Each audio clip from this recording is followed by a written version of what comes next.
रमता राम जपो रे प्राणी, अब तो सुन ले राम कहानी। कच्छ मच कूड़म ना होते, धौल धरनी नहीं धानी। चंद सूरज दो दीपक ना थे पवन और पानी। भाई कच्छ मच ये कूड़म ना होते, धौल धरनी नहीं धानी। चंद सूरज दो दीपक ना नहीं थे पवन और पानी। ब्रह्मा विष्णु महेश नहीं होते, नहीं लक्ष्मी नहीं गौरज रानी। सावत्री नहीं सनका। पूर्ण परमात्मा को पाने तथा उसका वास्तविक लाभ प्राप्त करने के लिए पवित्र बाइबल में प्रमाण है कि प्रभु ने मनुष्य को अपना ही स्वरूप बनाया। 6 दिन में सृष्टि रचकर 7वें दिन विश्राम किया। कुरान शरीफ में प्रमाण है कि हजरत मोहम्मद को खुदा स्वयं कह रहे हैं कि मैंने तुम्हें उस परमात्मा की महिमा बताने के लिए भेजा है। वो परमात्मा कबीर है जिसने 6 दिन में सृष्टि रची तथा 7वें दिन तख्त पर जा विराजा। उसकी खबर किसी बाखबर से पूछकर तो देखो। कृपया अवश्य सुनिए जगत गुरु तत्वदर्शी संत रामपाल जी महाराज के अमृत वचन। आज पुण्यात्मा कुछ ऐसी आत्मा भी आई हैं जिन्होंने जो सार नाम के योग्य हो चुकी हैं, और जो नहीं हुई हैं उनको और समय दिया जाएगा। अपनी तैयारी करें, कोई त्रुटि उसको दूर करें, अपनी भक्ति कमाई बढ़ाएं ताकि आपको सार नाम प्राप्त हो। पुण्यात्माओं, परमात्मा ने कहा कि धर्मदास तो लाख दोहाई, ये सार शब्द की तबार ना जाए। अब ये सारनाम जो है परमात्मा ने किसी को नहीं दिया, अब आदेश दिया है, केवल धर्मदास को दिया। धर्मदास जी को दिया, गरीबदास जी को दिया, और उनके संपर्क में जो संत आए उनको दिया। लेकिन उनको कसम खिला दी थी कि आज ये नाम अभी किसी को नहीं देना।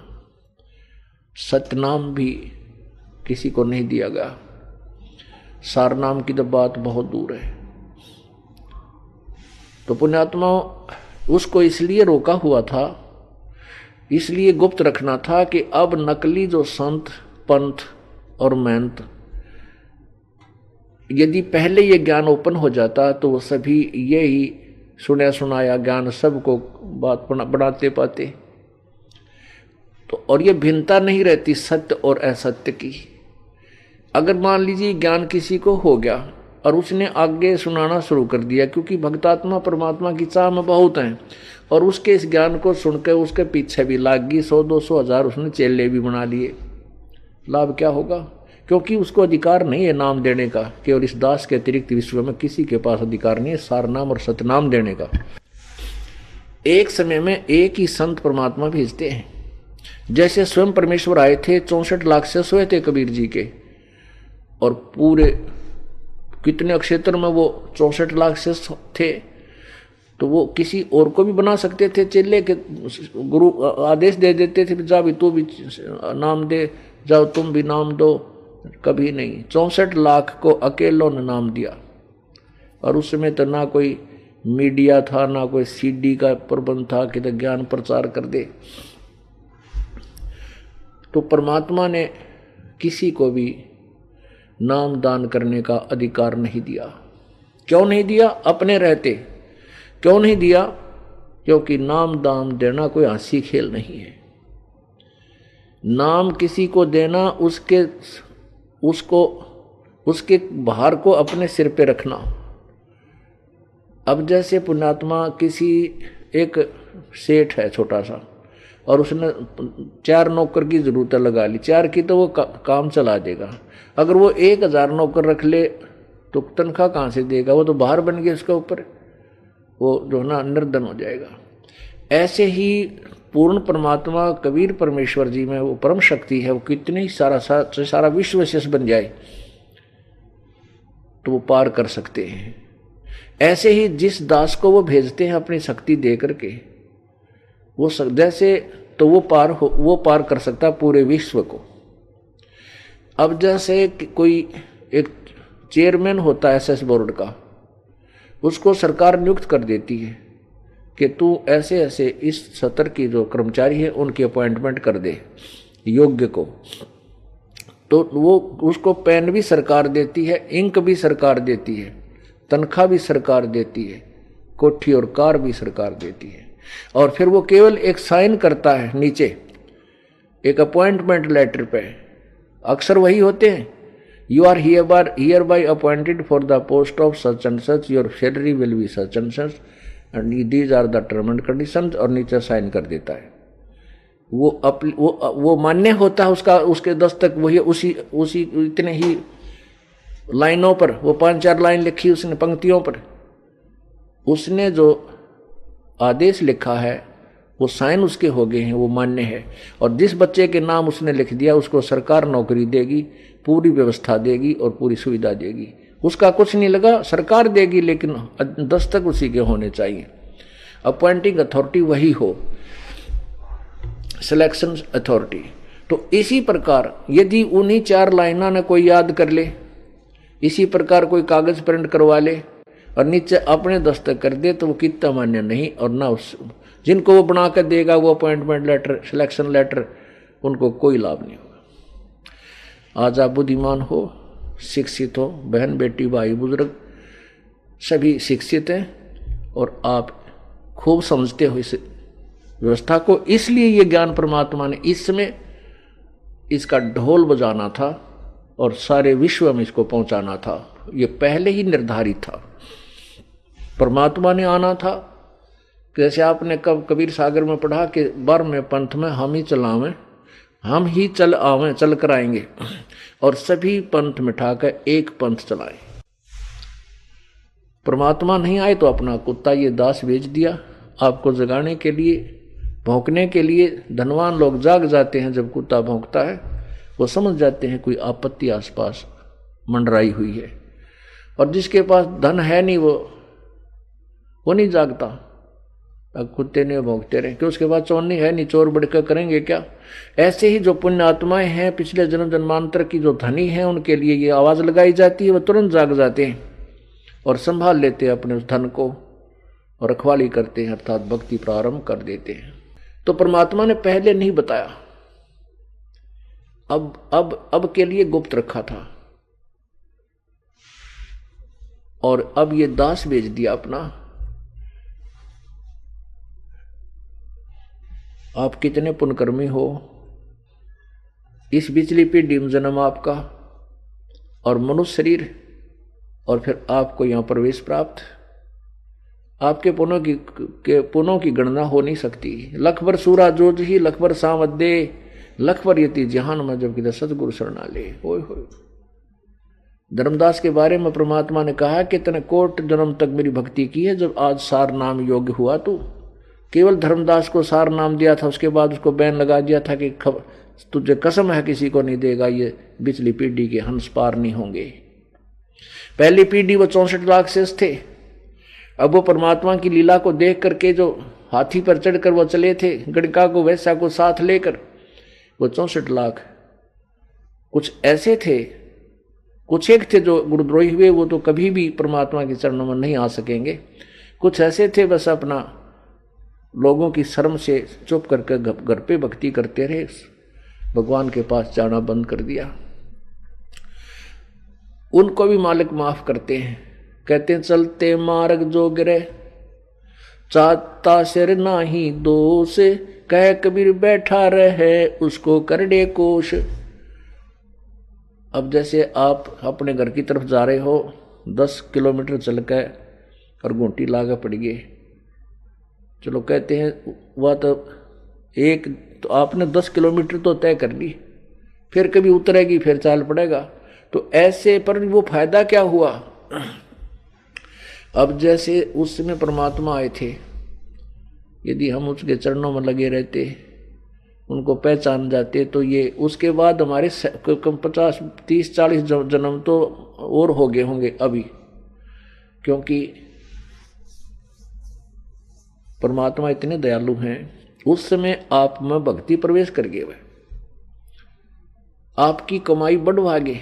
आपने किसी ने 1 वर्ष, किसी ने 10 वर्ष, किसी ने 5 वर्ष, किसी ने 20 वर्ष प्रथम मंत्र के इन 5 नामों का जाप किया। पहला फर्स्ट और लास्ट मंत्र परमात्मा नहीं देते थे, वो तो अभी देना कंप्लीट चूर्ण है।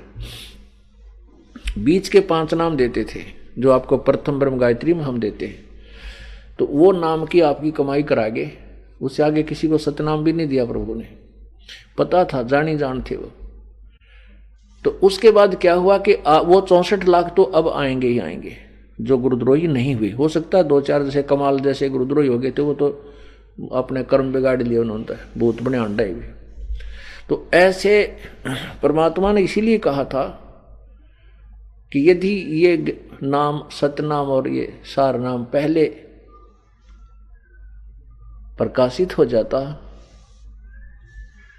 तो आज आप उन नकली संतों जो अधिकारी नहीं है उनके पास सेट हो जाते, जैसे कई करोड़ों लाखों लोग उन नकली संतों के पास फेट हुए बैठे हैं। अब बुद्धिमानों को ये ज्ञान प्राप्त हो रहा है, समझ में आ रही, वो भाग भाग करा रहे हैं, लेकिन अब आ रहे हैं वहां से छूट जाएंगे काल के दूतों से। यदि यही ज्ञान वो कह रहे होते और नाम भी ये दे रहे होते, आप कभी भी नहीं आ सकते इधर। और उनको अधिकार है नहीं ये नाम देने का, नाम भी यही होते और ज्ञान भी यही होता, तो पुण्यात्मा आप पार नहीं हो सकते थे।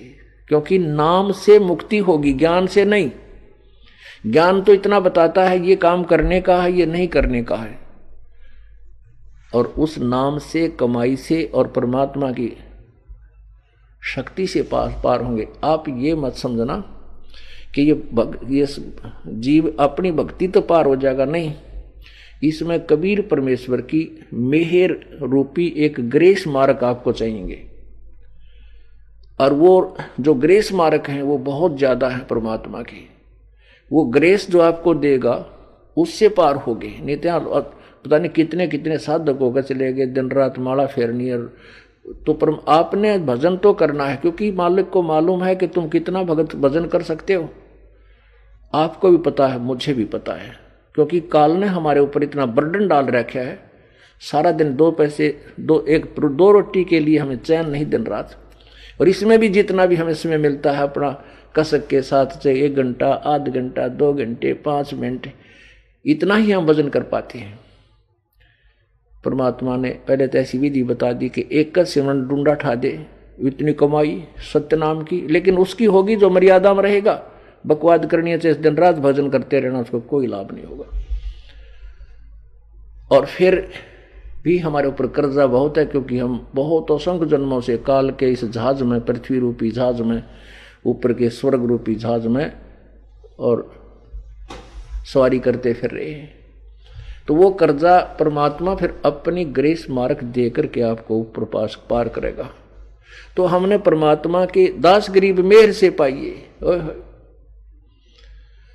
इन बातें क्या पाइए कर सतगुरु नजर निहाल। आपने भजन भी करना है। देखो, जो बालक पास होने योग्य होता है और कुछ रह जाता है कुछ ही मार्कों से, तो उसको ग्रेस मार्क दे दिया जाता है। जो लिख के कुछ ना आवे और उसका -0 आ रहे हो, तो उसने क्या ग्रेस देगा फिर। तो ऐसे आप भक्ति कीजिए, अब के नहीं रहोगे यहां पर, ये गारंटी देता हूं। पर मर्यादा मत तोड़ना। हमने बहुत दूर जाना है, वहां ना समाधि लाकर जा सकते, ना खुड़के दुड़के सुनकर जा सकते। जो कान मूंद करने वहां समाधि लाकर प्रकाश देख के, प्रकाश देखने से क्या होगा। हमने तो भगवान चाहिए, प्रकाश नहीं। भगवान मिल गया तो सब कुछ मिल गया हमारे पास, उनका उससे बात बनेगी। तो कहने का भाव ये है कि उन्होंने कहा था कि धर्मदास तो लाख दुहाई, ये सार शब्द कहीं बार ना जाए। सार शब्द और सार नाम। अब सार नाम जो है आपको दिया जाएगा, सार शब्द के विषय में भी फिर आपको समय आने पर योग्य होते जाओगे, वो भी आपको उपलब्ध कराया जाएगा। तो सार नाम ही प्राप्त, पहले तो सतनाम प्राप्त होना बड़े पुण्य की बात, आपके ऊपर बड़े रहम हुआ। अब इस कलयुग में पार करना है, 4 महीने प्रथम नाम जाप करा के आपको सतनाम योग बनाया जाता है। और सतनाम का फिर आपसे बहुत समय दिया जाता है कि आप इसका खूब डट के कमाई कर लो। कमाई के बिना सार नाम आपको नहीं मिल पाएगा पुण्यात्माओं। जैसे क्योंकि आपको पता लग गया कि सार नाम बिना मोक्ष नहीं, और चिंता भी बनती है कहीं भी मृत्यु ना हो जा रहा है, जब बात दूरी, यह भी बिल्कुल सही है। लेकिन समय से आपकी भक्ति जब तक नहीं होगी पूरी, नाम आपको सार नाम नहीं मिलेगा। ये क्या है, जैसे सतनाम क्या है, जो प्रथम मंत्र है वो तो समझो आपने, आपकी ऐसी व्यवस्था करेगा जैसे आपने जमीन ले ली, आपका जो व्यवस्था बनाई, और उसमें फिर आपने सोचा कि एक हैंडपंप लगाऊं, जैसे परमात्मा प्राप्त करना हमने, यानी जल प्राप्त करना है, तो सबसे पहले घर में जल की आवश्यकता पड़ती है। तो जैसे हमने जल प्राप्ति करनी है तो उसके लिए क्या किया, पाइप खरीदी, जो उसमें एंड पंप के अंदर डालती, तो पहले मंत्र की जो कमाई है आपकी, उससे आपको सतनाम मिलेगा। ये हैंडपंप की पाइप जो समझो ये सतनाम है। तो सतनाम को यानी जैसे आपने जल प्राप्त करना है और इस जैसे हैंडपंप लगाना है, तो बोकी मार मार के पाइप को लोअर करना है। बोकी मारते रहते हैं और पाइप को नीचे चलाते रहते हैं। तो जब पानी के निकट, जल के निकट पाइप पहुंच जाती है तो बोकी मारना वो जो मशीन लगवाने वाला बंद करवा देता है। जो मिस्त्री होता है, हैंडपंप लगाने वाला जो कारीगर होता है, वो मजदूर से कहता है कि अब रोक दे। वो देख लेता है मिट्टी से कि अब जल पर पहुंच चुकी है ये इसकी खुदाई।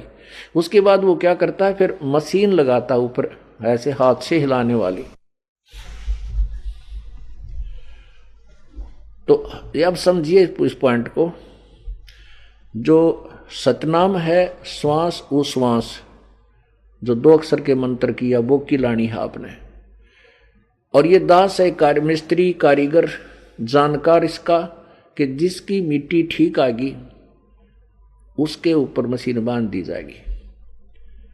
और ये जो ऊपर वाला हैंडपंप है, ऊपर वाली मशीन है, वो सार नाम समझो। और सार शब्द आप समझ गए होंगे क्या है, किसके लिए प्रयत्न हो रहा है। अब सतनाम जो है, इसकी बोकी आपने जब तक लानी होंगी, तब तक लानी होंगी जब तक आप उस योग्य नहीं हो जाते कि आपके मशीन बांध दी जा। यानी सार नाम तब दिया जाएगा जब आपका सतनाम की कमाई उसके योग्य हो जाएगी। कि यदि कई कहते हैं अरे कारीगर 2 दिन हो गए तुझे लगाए न, बांध दिया मशीन, वो कारीगर नहीं बांधेगा, वो बावड़ा नहीं है।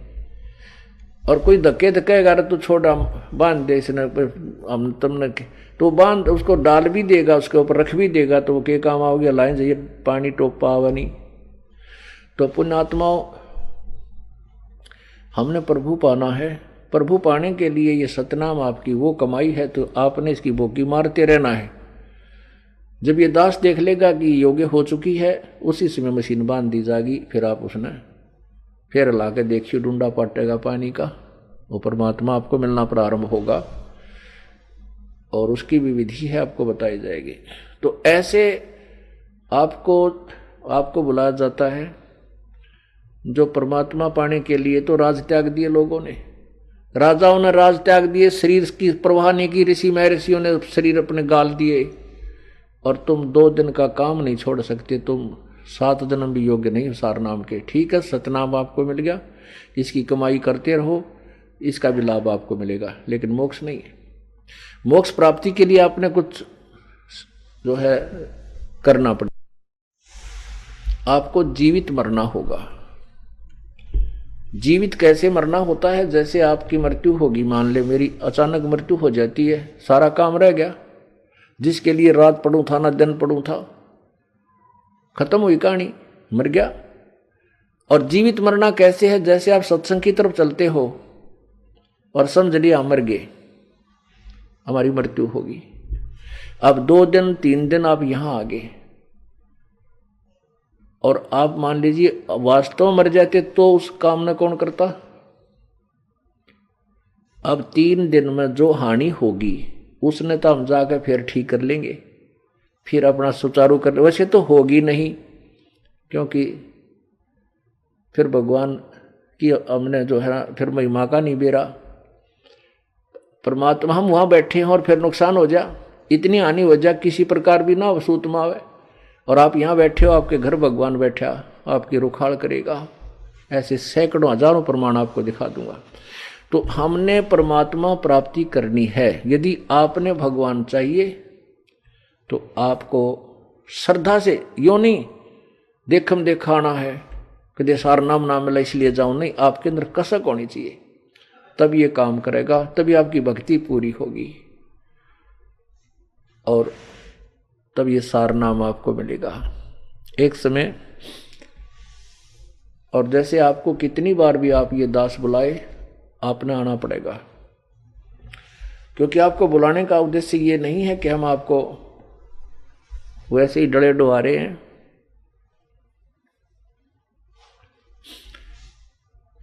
आपने तो यह सबको छोड़ के चलना, सतलोक जाना है। तो यदि आपसे थोड़ा बहुत घर कुछ समय भी नहीं छूटता तो उसके योग अभी हुए नहीं हो। कोई नहीं, आप भक्ति करते रहो, इस जन्म ना फिर अगले जन्म में कभी आपको सूत बैठेगा, कभी मनुष्य जन्म होगा, फिर देखी जाएगी। तो इतने झंझट में पैर दे कोई ना समझदार आदमी कि असंग जन्म हो गए हमने, और पार ना हुए तो यह बीमारी फिर मान लिया इस कमाई से जो आपको कराई जा रही है, आपका धन ये बहुत संग्रह हो रहा है, आपकी मृत्यु होगी। आगे मनमाना आपको ये काल पता नहीं कि राष्ट्रपति बना दे, आपको फिर स्वर्ग में देवता बना दे, आपका जूता आप ही का सर आपकी कमाई को बर्बाद करा के फिर गधा बना देगा। तो ये ज्ञान बार बार क्यों रिपीट किया जा रहा है कि आप समझ सको काल के जाल को और इस जन्म को घना ना बढ़ाओ। बार बार ये सुअवसर नहीं होता। मनुष्य जन्म का मिलना, ये तत्व ज्ञान की प्राप्ति, परम संत का मिलना, ये तो असंख्य जन्मों के बाद ये सारे नंबर मिला करते हैं। और फिर परमात्मा कहते समझा है तो सिर दर पाओ बहुर नहीं रे ऐसा दाओ, जैसे मोती ओस का ऐसी तेरी आब, गरीबदास कर बंदगी बहुर नहीं ऐसा दाओ। एक समय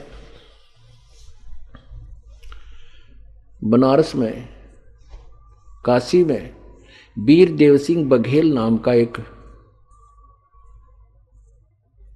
नरेश था, काशी नरेश। वो धार्मिक व्यक्ति था, जैसे आपको पहले भी सत्संग सुनाया, क्योंकि बार बार वही चैप्टर है, वही जो है ना पाठ्यक्रम है, स्टूडेंट बदलते रहते हैं, बार बार सुनाना पड़ता है। उन्होंने एक बाग में सत्संग करा रखा था, और जो भी उनके धार्मिक गुरु थे, हिंदू बादशाह राजा था, हिंदू जितने भी गुरुजन थे वो राजा के घर पर अपना जाया करते थे, निमंत्रण देते ही अपनी अपनी राग, अपनी अपनी डफली वो बजा रहे थे। राजा महल के अंदर अपने घर पे भी विराजमान कर रहा था, बाग में वो सत्संग कर रहे थे। कुछ कर्मचारी, कुछ अधिकारी, कुछ आसपास के व्यक्ति, राजा का सत्संग हो रहा है, सभी आ जाते थे। वो अपनी अपनी कह कर सुनकर और लेकर दक्षिणा चले जाते थे। अब परमेश्वर कबीर जी कहते हैं, गोता मारो स्वर्ग में जा पाठू पैताल, कह कबीर में ढूंढता फिर अपने हीरे मानिक लाल। अब उस वीर सिंह बघेल रूपी लाल को ढूंढना था। जहां पर वो सत्संग हो रहा था, हिंदू गुरुजी बैठे थे, धार्मिक हिंदुओं के गुरु बैठे थे, और वो ब्रह्मा विष्णु महेश को अजरो अमर बता रहे थे, पूरा सत्संग कर रहे थे। परमात्मा भी विराजमान हुए। तब उन्होंने कहा परमात्मा से, कबीर जी से, कि हे भक्त आप भी कुछ विचार व्यक्त करो। वो गुरु जी कहने लगे, तो 4, 5, 10 संत बैठे थे। परमात्मा ने कहा कि मैं सूर्य को क्या, दीपक क्या दिखाऊं, आपने सभी कुछ तो कह दिया। फिर भी वो कहने लगे, नहीं कुछ तो आप भी विचार व्यक्त करो, अवश्य करो, सभी कहे अवश्य करो, अवश्य करो। परमात्मा बोले, मैं विचार व्यक्त करूंगा, तुमसे सहन नहीं होगा, तुम भाग जाओगे। संत कहते हैं, अच्छी पागल बात करते हो आप, क्योंकि विचार व्यक्त करो आप, क्यों नहीं सुनेंगे, हम खूब सुनेंगे, भगवान की ही तो चर्चा है। फिर परमात्मा ने सारी कहानी सृष्टि रचना सुनाई खड़ा होकर के, और ब्रह्मा विष्णु महेश नासवान है, इनकी जन्म मृत्यु होती है, ये काल के पुत्र हैं, दुर्गा इनकी माता है और काल इनका पिता है, ये पूजा के योग नहीं है। पूर्ण मोक्ष चाहिए तो पूर्ण परमात्मा की शरण जाना चाहिए। वो सारे श्लोक बताए 18वें अध्याय, गीता जी के 18वें अध्याय के 66वें श्लोक में लिखा है, गीता ज्ञानदाता कहता है कि अर्जुन तू सर्वभाव से उस परमेश्वर की शरण में जा, उसकी कृपा से तू परम शांति और शाश्वत स्थान यानी सतलोक को प्राप्त होगा। गीता जी अध्याय नंबर 4 के श्लोक नंबर 5 में कहा कि अर्जुन तेरे और मेरे बहुत जन्म हो चुके, तू नहीं जानता मैं जानता हूं, तो तुम्हारा भगवान ये नासवान है। इतना कुछ कहा तो तूफान आ गया वहां तक। अब वो उकसे कभी बैठे, क्या बोल रहा है? परमात्मा ने कहा था शांति रखो, मैंने पहले कह दिया था तुमसे सहन नहीं होगी, ये ऐसी कटु सत्य है। उधर से एक व्यक्ति भेजा और उन संतों ने राजा के पास भेज दिया एक व्यक्ति के, जाके कहो कि एक ऐसा आया हिंदू धर्म की जो ना बेइज्जती करता है ब्रह्मा विष्णु महेश को, ऐसे ऐसे कहता है। तो राजा ने कहा, एक भेजा अपना सिपाही कि जा उसको बुला के ला, कौन है वो कमबख्त। अब सिपाही ने जाकर कहा भाई कौन है वो व्यक्ति जो हमारे ब्रह्मा विष्णु महेश और देवताओं की निंदा करता है, उनको तौहीन करता है, बेइज्जती करता है। वो संत बोले ये खड़ा सामने देखो, ये खड़ा। फिर परमात्मा बैठ गए। वो सिपाही बोला चलो आपको राजा ने बुलाया है। अब परमात्मा कबीर साहब परमेश्वर जी कहने लगे भाई राजा ने आवश्यकता हो तो मेरे पास आ जाएगा, और मैंने राजा की कति आवश्यकता नहीं है, राजा को आवश्यकता मेरी है तो यहां आएगा मेरे से बात करे। अब वो सिपाही गया, साथ में 5-4 और चुगलखोर गए, इधर की उधर लाकर राजा को चुगली करके निंदा करके लाल कर दिया। अब वीर सिंह गर्म होकर के आके हाथ में तलवार ले रखी है कि चल मैं देखता हूं कौन बोलता है इसे। अब परमात्मा ने इस बॉडी आत्मा को अपने शरण में लेना उसके लिए आए हैं, और वो काल उनको भ्रमित कर रहा, अपने भगवान के प्रति ही उसका विरोधी बना रहा है। परमात्मा ने क्या किया, जब वीर सिंह रह लिया ना 100 फुट की दूरी पर, वीर देव सिंह बघेल वो राजा काशी का, तो परमात्मा कबीर परमेश्वर जी जमीन से, पृथ्वी से 1.5 फुट ऊपर, 1.5 हाथ यानी इतनी ऊंचाई पर ऊपर उठ के बैठे बैठे, इतना ऊंचा, नीचे कुछ नहीं, केवल वीर सिंह को नजर आ रहे हैं, अन्य को जमीन पर बैठे दिखाई दे रहे। अब वीर सिंह ने पूछा कौन है वो, कि वो रहा, वो बैठा, वो बैठा, और उसने दिखे 1.5-2 फुट ऊपर। वीर सिंह के हाथ तो तलवार छूट गई और खड़ा खड़ा कांपे और हाथ जोड़कर चरणों में मत्था टेक दिया। हे परवरदिगार आप कौन हो, कहां से आए हो? परमात्मा बोले मैं तेरी खातिर आया हूं और आपके लिए आया हूं और तत्व ज्ञान देने आया हूं, कल्याण करने आया हूं। तो फिर वीर सिंह ने कहा क्या विवाद है संत जी? उन संतों से कहा आपका क्या विवाद है? परमात्मा बोला सुन ले विवाद क्या है। अब खड़े होकर मालिक ने फिर वही वचन सुना दिए। वीर सिंह को बड़े अच्छे लगे और फिर वो शक्ति देख ली। तो दूसरे संत जो धार्मिक गुरु हिंदू संत थे वो कहने लगे झूठ बोलता है, कहीं गीता में ऐसा नहीं लिखा, कहीं पुराणों में ऐसा नहीं लिखा है, झूठ बोलता है। अब पुराण और गीता न पढ़ रहे कौन, क्योंकि संस्कृत केवल ब्राह्मण लोग ही पढ़ सके थे, दूसरे को अधिकार नहीं था। तो ये बात अब तक ये तत्वज्ञान न्यों उड़ जा रहा।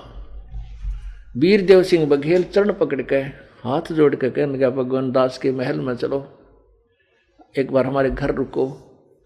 वहां 2-3 दिन रुके, रह रहकर पूरा ज्ञान सुनाया। उन्होंने प्रथम मंत्र ले लिया और फिर कहा भी और मंत्र दूंगा तेरे को। पुण्यात्मा परमात्मा ने कुछ 6 व्यक्तियों को और बहुत ही कम ये सतनाम और सारनाम दिया था, लेकिन उनसे कसम खवा ली थी कि दूसरे को जिक्र भी नहीं करना है। उन्हीं को ये दान किया गया था, नहीं तो किसी को दान नहीं किया ये नाम। तो वीर सिंह से कहा कि आप ये अभ्यास करो और बुराई सब त्याग दो, बीड़ी शराब मांस तम्बाकू और ये शिकार आदि जो खेलने करते हो ये बंद कर दो। राजा ने उसमें स्वीकार कर लिया, 5 नाम ले लिए। एक दिन राजा शिकार करने की तैयारी कर रहा था, भूल भाल गया, 6 महीने साल वर्ष 2 वर्ष परमात्मा नहीं जान पाए और वो अपना करता रहा, क्योंकि परमेश्वर इधर उधर जाते रहते थे। तो उसने कुछ दिन तो मालिक उनके घर जाते रहे, उनको दृढ़ किया, उसके बाद कई महीने कई साल भर नहीं गए। अब देखो कितने दयालु थे भगवान, उन आत्माओं के घर खुद जाया करते थे जगाने के लिए। अब कुछ दिन नहीं गए तो वो सत्संग नहीं सुना उस वीर सिंह ने, हुआ को बद फेर पैदा होगी। एक दिन मंत्रियों ने कहा चलो महाराज शिकार खेलने चलते हैं, वहाँ बागबाड़ी चलते हैं, पिकनिक मना के आएंगे। उन्होंने सारा साजबाज तैयार कर लिया, घोड़े ले लिए, सारा सामान रख लिया, 150 बॉडीगार्ड सैनिक ले लिए और पूरा सामान तैयार करके चलने की तैयारी कर रहे। किस लिए? शिकार खेलने। परमात्मा कबीर परमेश्वर जी आ गए। अबीर सिंह ने आदर सत्कार किया और कहा महात्मा जी गुरुदेव हम पिकनिक मनाने जा रहे हैं, जंगल में शिकार खेलने, आप चलोगे? और परमात्मा माथे माथ मारे, देख क्यों कर समझाऊं इन बोड़ी आत्माओं को। अरे मैं समझ कह के ये गया था ये बुराई नहीं करनी, यू कति सिंगरा खड़ा है तो, और मुझे भी कह रहा चलो आपको घुमा कर लाते हैं। परमात्मा बोले भाई मैं चलता पड़ूंगा तुम्हारे साथ, पर तुम्हें कोई शिकार नहीं मिलेगा, मैं इतना मनहूस हूं। राजा कहने लगा नहीं महाराज जी ऐसी कोई बात नहीं, वहां पर तो बहुत शिकार है। भाई मेरे साथ चलोगे ना, मुझे साथ ले चलोगे तो तुम्हें शिकार नहीं मिलेगा, मैं ऐसा निकम्मा सा आदमी हूं। राजा बोला नहीं ऐसी कोई बात नहीं महाराज, देखो तो हमारे साथ घूम का। और राजा ओ गुरुदेव आओ चलो। परमात्मा बैठा लिया घोड़े पर, अब चले गए। उन्होंने जाकर के अपना एक पड़ाव लगा लिया और पड़ाव से फिर वो आगे को चल पड़े। जंगल में काफी गहरा चले गए और सबको भूख प्यास सताने लगी, क्योंकि जल कितना था कोना, उसमें जल नहीं मिला। सामान खान पीन का बनाने का वो ले रहे साथ ले रखे, जल बिना बनावे की, और ना ही कोई फलदार वृक्ष। वो कम से कम 20-50 किलोमीटर जंगल में गहरा चले गए। अब सबके प्राण निकलने के हो गए जल बिना। अब इधर भी देख कर आए, घोड़ों पर चढ़कर इधर भी देख, सब जगह देखा है, 10-10, 20-20, 5-5 किलोमीटर तक कहीं पर भी उनको जल प्राप्त नहीं हुआ। अब सभी कहने लगे आज मरे भाई, आज जीवन शेष नहीं है। परमात्मा बोले कि राजन वो पहाड़ है ना ऊपर दिखाई दे रहा, वहां देखो शायद कोई, उधर देख कर आए हो, वहां हो सकता है कोई जल मिल जाए। अब वो मंत्री लोग कहते हैं कि बाबा जी वहां पहाड़ पर कितना पानी होता है, इतने वो तो सूखा पहाड़ पड़ा है, इधर समतल में ही जल नहीं है तो वहां कहां से जल होगा। एक कोई बुद्धिमान, परमात्मा ने प्रेरणा देनी थी, एक बोला भाई संत की बात पर विचार करना चाहिए। जब इतने धक्के खा लिए कि इधर भी देखा हो, तो 2-3 वो घोड़े वाले उधर से चढ़ते चढ़ते न घूमते घूमते और वो पहुंचे शिखर में। वहां देखा तो इतना सुंदर एक सरोवर भरा पानी का, और कम से कम भी 5 एकड़ में का वहां बहुत सुंदर बाग लगा हुआ, बहुत सुंदर फल लदपद, फलों से लदपद वृक्ष, सारे प्रकार के मेवा भी लगी हुई। तो उन्होंने शीघ्रता से आकर बताया, खुद जल पिया, कुछ लेकर आए और कहा जी बहुत सुंदर जल है वहां, तो हो बहुत सुंदर सरोवर, हर बाग फल फूलों से लदपद है। अब सब के सब वहां चल पड़े रकमाल। देखा तो वहां और तो सारा सूखा पहाड़ पड़ा है और वहां परमात्मा ने मौज मचा रखी। अब सब ने स्नान किया, जलपान किया, फल तोड़ तोड़ के छक्के खाए और कुछ बांध लिए घोड़ियां पे, और फिर वहां से वापस चलने लगे। तो वीर सिंह बघेल वाली वो राजा कहता कि हे कबीर जी, हे गुरुदेव, परमात्मा की लीला भी अजब है। देख कहाँ परमात्मा ने इतने ऊंचे पहाड़ पर और कितना सुंदर जल और बाग लगा रखा, पीछे मुड़कर देखा वह ना तो जल और ना बाग, सूखे डले पड़े वो पत्थर से मोटे मोटे। अब वो राजा ने वहीं रोक दिए घोड़े, रोक दिए। उतर के फिर हांड के धक्के खा गया, वहां कुछ भी कोई नहीं। अब वीर सिंह कहने लगे, ही भगवान ये क्या था गुरुदेव? परमात्मा बोले, भाई तो मेरे बच्चे थे, मेरे साथ आ रहे थे, उनको शिकार कोई मिला नहीं था, वो सारा धक्के खा लिए थे कि भाई ये सतलोक से, ये मेरे लोक तो आया था भाई, थारे लोक का लेवल का काम नहीं था, ये तो ऊपर के सतलोक से आया था और चला गया वहां पर। अब राजा के तो धक्क देसी हुई और कोई शिकार नहीं मिला। परमात्मा ने कहा था, भाई मैं मनुष्य आदमी हूं, शिकार कौन मिला तुमने? कोई जीव हिंसा नहीं कर पाए। और उस लीला को देखकर परमात्मा बोले, अरे भले आदमी हो, तू ऐसे शिकार करता है, अपने कर्म बिगाड़ रहा, तेरी मृत्यु हो जाती अगर कुछ ना मिलता तो यहां पर तो कहे के शिकार खेलता, ब्रह्म मट्टी हो जाती, नालायक अपनी भक्ति कर। अब उसको तो एकदम सन्नाटा सा छा गया। ओहो गुरुजी मैं तो भूल लाग गई थी। ने बोला चल वापस, तभी चल पड़ा, घर आ गया, अपनी पत्नी को कहता है कि आज तो गुरुदेव ने कमाल कर दिया, ऐसा कमाल कर दिया, ओहो हम सबके सामने सारे गवाही दे, ऐसे सूखे पहाड़ की चोटी पर इतना सुंदर जल और ऐसे बाग बगीचा लगा रखा था, हम मर गए होते भूखे और प्यासे, वहां फल खूब आहार के, और वो फल ले रहे साथ में कि ये देखिए मोटे मोटे फल थे, और कुछ देर में देखा तो वहां कुछ भी नहीं था। अब वह रानी खावा उस फल को, कहे ऐसा स्वादिष्ट तो हमने फल कभी खाया ही नहीं। उस वह रानी ना मान्या करती, उस दिन उस रानी ने भी नाम ले लिया, पहला मंत्र। अब परमात्मा ने कहा कि वीर सिंह कुछ दिनों के बाद तुझे मैं सार नाम दूंगा भाई। सतनाम दिया प्रभु ने, पहले प्रथम मंत्र दोबारा दिया कि तेरा नाम खंड था, पहले मंत्र जाप करिए पहला, और 5-4 कुछ समय के बाद मैं तुझे सतनाम दूंगा, सतनाम दिया। फिर बताया कि फिर तुझे एक सार नाम की आवश्यकता पड़ेगी। अब कुछ वर्षों के बाद जब वीर सिंह की आस्था काफी देखी, तब उसने कहा कि वीर सिंह आज मैं तुझे सार नाम देने आया हूं। सार नाम की महिमा से वो खूब परिचित करा दिया था, और उसको तड़फ थी, चाह थी, सार नाम बिना गुजारा हो को नहीं, और मोक्ष नहीं हो सकता। तो परमात्मा ने कहा कि आज तुझे मैं सार नाम देना चाहता हूं। वीर सिंह कहने लगा, ये भगवान मारे भाग जाएंगे, ये कैसे दया करी प्रभु, आपका दास योग्य हो गया है, अवश्य प्रदान करो, दया करो मेरे दाता। क्यों पहले भी कई बार याचना कर चुका था, प्रभु कहते थे अभी भक्ति कर बेटा, कई वर्षों तक उसको ऐसे ही टाल मटोल रखा था। उस दिन भी उस वीर सिंह ने कहा, प्रभु आपका दास नाम सारनाम के योग्य हो गया हो तो दया करो। प्रभु बोले आज दूंगा तेरे को सारनाम, पर भाई सारनाम देने के लिए मुझे एक वस्तु की जरूरत पड़ेगी, वो लानी पड़ेगी। अब वीर सिंह कहने लगा, जी आदेश दो प्रभु, आपका दास हाजिर है। वो राजा वीर सिंह कहने लगा कि भाई एक सफेद वस्त्र चाहिएगा, मैंने सफेद कपड़ा, और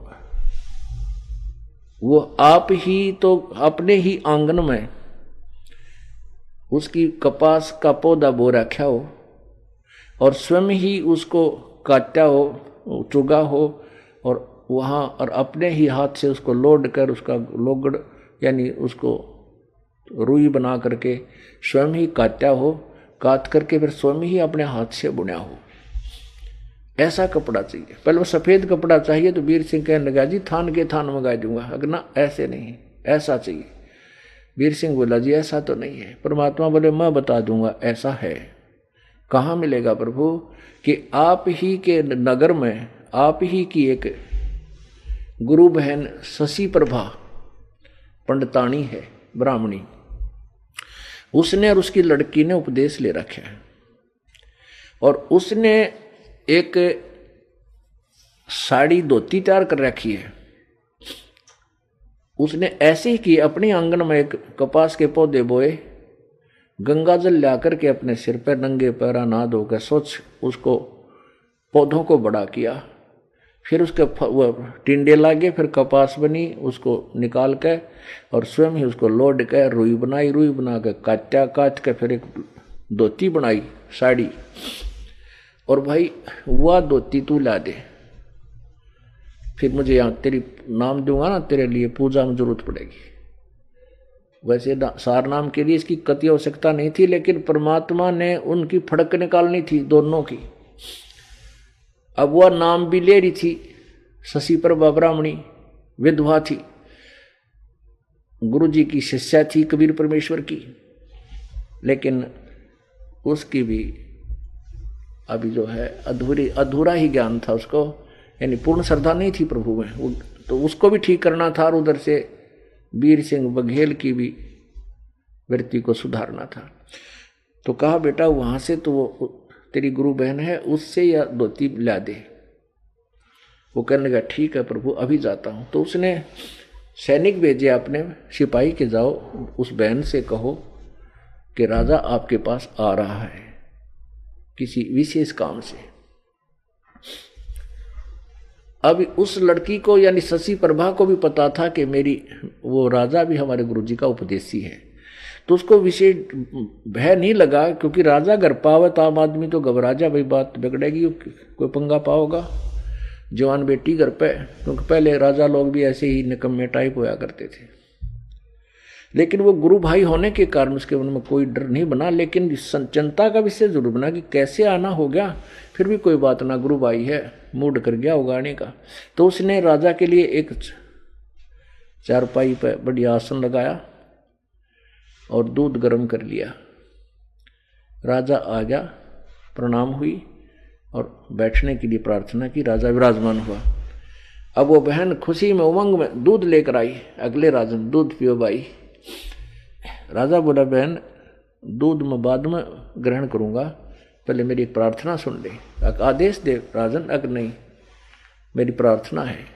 बहन आज मुझे सारनाम मिलेगा, गुरुदेव ने आज रजा बख्शी है और बहुत वर्षों के बाद प्रार्थना करते करते आज मेर हुई है उनकी, और उस सारनाम के लिए मुझे उन्होंने कहा कि एक सफ़ेद वस्त्र चाहिएगा, धोती।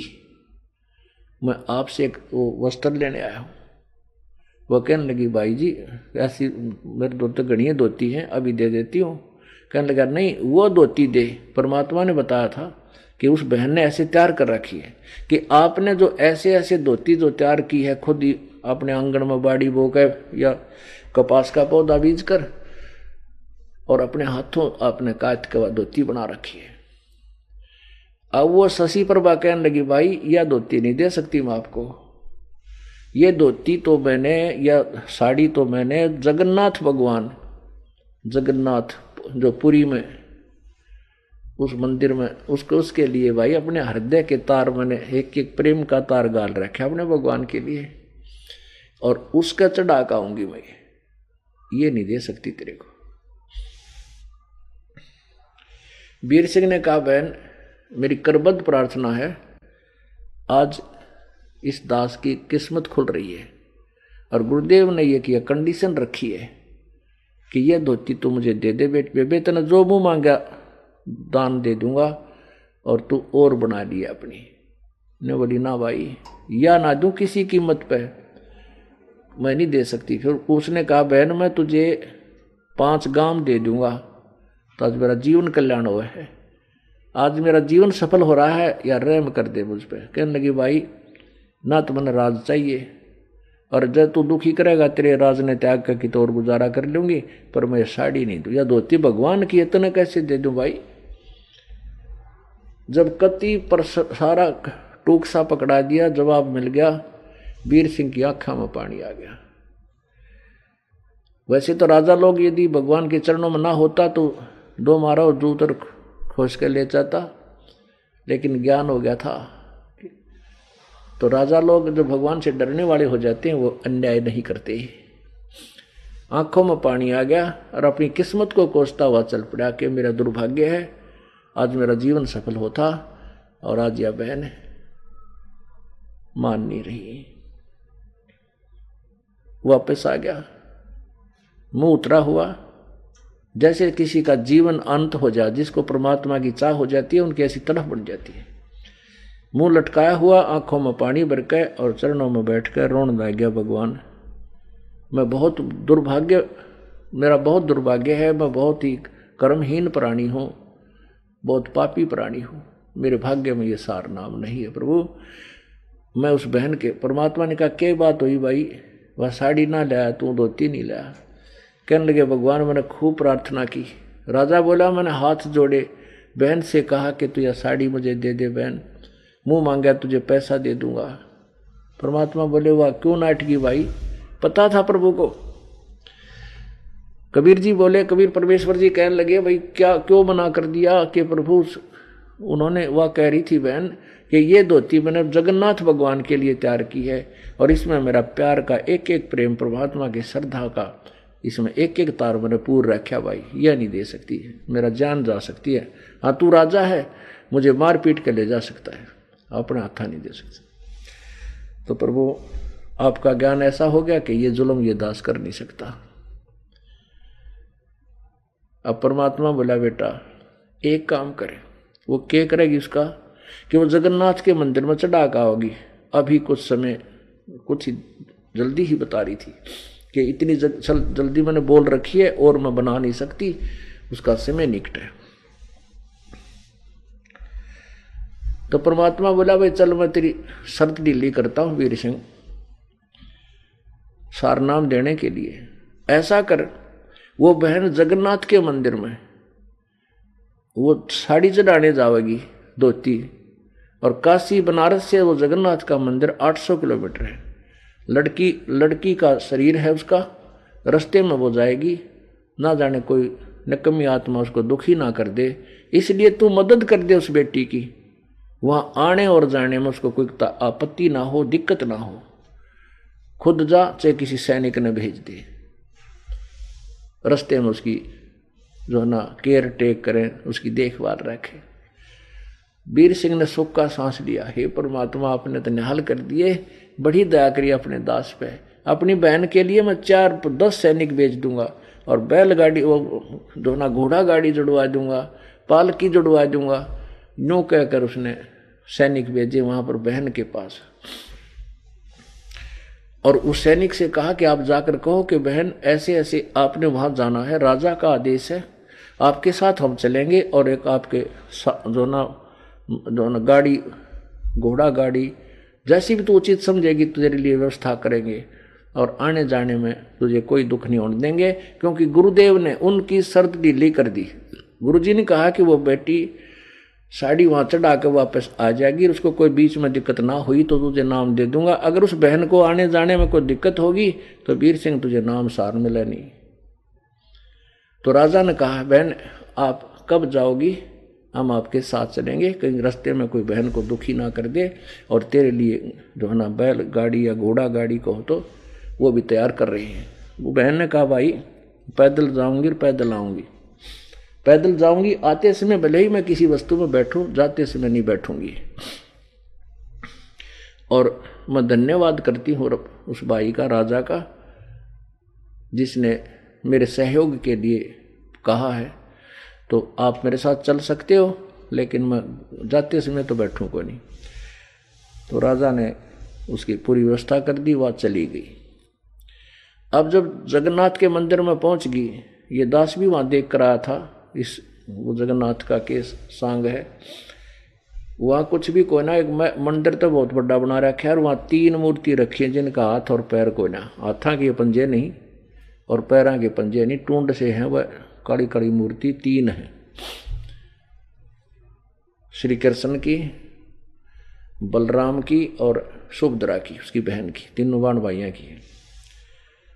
तो वो जो है वो लड़की ने स्नान किया, स्नान करके स्वच्छ कपड़े पहने और उस थाली, उस साड़ी को लेकर के जगन्नाथ के मंदिर में प्रवेश किया और कहा प्रभु आपकी दासी आपके श्रद्धा सुमन लाई है, इसके स्वीकार कीजिए। अब जो ही वो साड़ी उनके चरणों में वहाँ रखी, वो साड़ी व धोती वहाँ से उठी, आकाश में उड़ी और बाहर आंगन में जाके गिरी, अपने आप बाहर गिरी। जाकर आकाशवाणी हुई कि तू यहाँ कहाँ के किस लिए आई है? जगन्नाथ तो बनारस में बैठा है, काशी में बैठा है। कौन है वो? कबीर जुलाहा जगन्नाथ है, उसके चरणों में समर्पण कर। और उसने ये मांगी थी, तू यहाँ लेकर आई नालायक, तेरे कर्म बिगाड़ लिए। अब वो सारी कांप गई, तो तरह जब ये कबीर परमात्मा ये जगन्नाथ है, यही पूर्ण ब्रह्म है। आकाशवाणी सुनकर उसके रोंग रोंग खड़े हो गए, अपने कर्मा न रो रही है, हे भगवान फूटे बाग मेरे। वो कबीर साहब पूर्ण परमात्मा हमारे गुरु जी भगवान है। रोती हुई वापस आई। 7वां सैनिक। अब वो लड़की को पता चला, क्योंकि परमात्मा, क्योंकि 7 दिन जान में लागे, 7 दिन आने में 10-15 दिन लागे। तो उस दिन जिस दिन वो आई वापस, सैनिक साथ थे, उसको पता लगा कि कबीर परमात्मा वीर सिंह के घर पहुंच गए। तो लड़की सीधी वीर सिंह के घर पहुंची। अब इतनी बुरी तरह रो रही है, उसके सारा कपड़े भीज गए रोते रोते, और चरणों में गिरकर बुरी तरह रो रही है, फूट फूट कर इतनी बुरी तरह रो रही है कि कोई शब्द उसके मुख से निकल नहीं रहा, वो बता नहीं पा रही है और रो ही रही है। अब वीर सिंह को डर हो गया, उस राजा को भय हो गया, हे भगवान देख किसी फुटे वाग इस लड़की को कोई तकलीफ होगी, ये मुझे सार ना मिले नहीं। क्यों भगवान ने कहा था कि बेटी को आने जाने में कोई तकलीफ नहीं होनी चाहिए, कोई दुख नहीं हो। उन सैनिकों ने एक तरफ ले गया, निकम्मो क्या हो गया, नो तो बता दो क्यों रो है बेटी, बहन क्यों रो रही है, तुमने तो नाश कर दिया, निकम्मो कहाँ मर गए थे तुम, क्या तकलीफ है इनको। तब उन्होंने फिर सारी कहानी बताई। कहने के राजन अपनी बहन को हमने हाथों पर रखा है, कोई तकलीफ नहीं होने दी, लेकिन वहां एक अजीब घटना घटी, हम भी साथ थे। जो ही इस बहन ने वो धोती समर्पण की जगन्नाथ के मंदिर में, वहां से उठ के वो बाहर आ गिरी आंगन में, और आकाशवाणी हुई कि वो भगवान तो वो जगन्नाथ तो बनारस में बैठा है, और तू कहाँ लेकर आई नालायक, उसके चरणों में पड़ के अब माफी मांग ले। वो कबीर जुलाहा पूर्ण परमात्मा है। अब परमात्मा ने एक तीर से 2 शिकार किए। ना तो वीर सिंह भगवान मान रहा था, नाम जरूर लेना चाहा था, ना वो नालायक पर पूजा कर बना रही गुरु पूजा पत्थर। वो कबीर साहब को गुरु मानती थी, भगवान नहीं, और भगवान मानो जगन्नाथ की उस मूर्ति ने, पत्थर ने। अब दोनों की फड़क निकालनी थी, दोनों का कल्याण किया। बोलो सतगुरुदेव। तो पुण्यात्माओं, यदि आपको भगवान चाहिए, सार नाम चाहिए, इतनी तड़फ, इतनी विनम्रता, इतनी इसकी चाह आपके हृदय में होगी, जब ये नाम काम करेगा। सत साहिब कर जोरूं विनती करूं, धरूं चरण पर शीस, गुरु राम देवानंद जी महाराज ने दियो नाम बख्शीश। कोटि कोटि सिजदा करूं, कोटि कोटि प्रणाम, चरण कमल में राखियो मैं बांदी जाम गुलाम। कुत्ता तेरे दरबार का, मोतिया मेरा नाम, गले प्रेम की जेवड़ी, जहाँ खेचो वहाँ जाऊं मैं। तो करो तो बावड़ू, दूर दूर करो तो जाऊं, जो राखो तो ही रहूं, जो देवो सो खाऊं। जय इब के सतगुरु मिले, सब दुख आँखों रो, चरणों ऊपर शीस धरूं, कहूं जो कहनी हो। कबीर गुरु जी मिलेंगे, पूछेंगे कुशलात, आद अंत की सब कहूं, अपने दिल की बात। गुरु जी तुम ना भूलियो, चाहे लाख लोग मिल जाई, हमसे तुमको बहुत है, तुमसे हमको नहीं। तुम्हारे विसारे क्या बने, मैं किसकी शरण में जाऊं। शिव विरंच मुनि नारदा, इनके हृदय न समाऊं। अब गुण किए तो बहुत किए, करत न मनिहार। बावे बंदा बख्श दियो, बावे गर्दन उतार। अब गुण मेरे बाप जी, बख्शो गरीब नवाज। जो मैं पूत कपूत हूँ, बोर पिता को लाज। मैं अपराधी जन्म का, नक्सक बरे विकार। तुम दाता दुख भंजना, मोरी करो संवार। अब गुण किए तो बहुत किए, करत न मानी आर। तुम दाता दुख भंजना, मेरी करो संवार।